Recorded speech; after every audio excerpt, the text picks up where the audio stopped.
So, did you hear about Barclays firing those bankers right before the holidays? I mean, that's pretty rough, right? Yeah, I did. It's actually pretty brutal, especially with bonuses being a big part of their compensation. Exactly. I mean, some of them could have gotten up to $1 million in bonuses. That's like life-changing money just gone poof. It is, and it's not just about the money. It's the timing too, right before the holidays. It's just, well, a bit heartless, I guess. It does sound that way.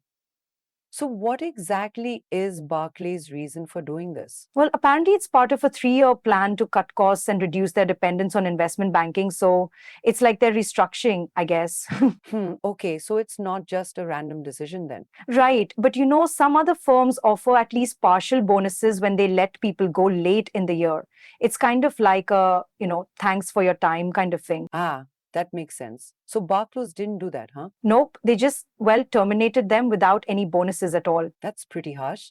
I heard some of them are considering legal action. Yeah, they are. Apparently, they feel like those bonuses were earned incrementally throughout the year, not just discretionary, and that they should be paid. Oh, so they're saying they've technically earned those bonuses? Precisely. However, their employment agreements apparently say you have to be employed to get the bonus. So it's, well, kind of like a gray area. So it is not a cut and dry case then? No, not really.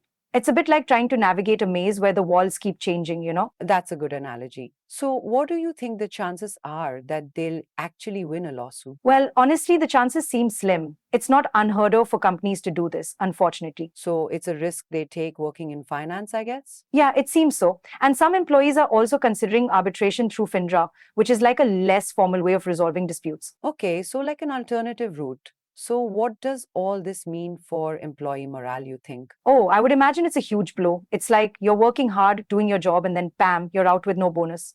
It definitely hurts. Yeah, it's definitely not a great way to keep employees motivated, I guess. Exactly. I mean, it raises a bigger question about this balance between cost cutting and keeping workers happy. So, you are saying it's a bigger issue about corporate ethics? Well, it sort of is, isn't it? It's a delicate balance that companies need to manage carefully, I suppose. It sounds like it.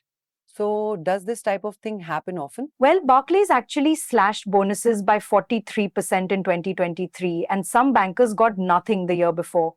So it's not a new thing for them. So, you're saying they've been doing this for a while? Yeah, it's like a pattern, which probably makes it even more frustrating for the employees who were affected by these recent layoffs. That makes a lot of sense. So, overall, what's the takeaway from this whole situation? Well, it serves as a stark example of, well, the challenges financial institutions face when trying to manage their finances while also taking care of their employees. Right, and that balance can be really difficult, it seems. Absolutely. It's like trying to walk a tightrope. One wrong step and things go south really quickly. Yeah, it does sound tricky. So, what do you think will happen next? Well, we'll have to see how the lawsuits and arbitration play out. It could be a long, drawn out process. Okay, so something to keep an eye on for sure. Exactly. It's also a cautionary tale for other firms. They'll probably be watching closely to see how this affects Barclays, I would say. Well, this has been pretty eye opening to say the least. Indeed, it is. It definitely gives you something to think about.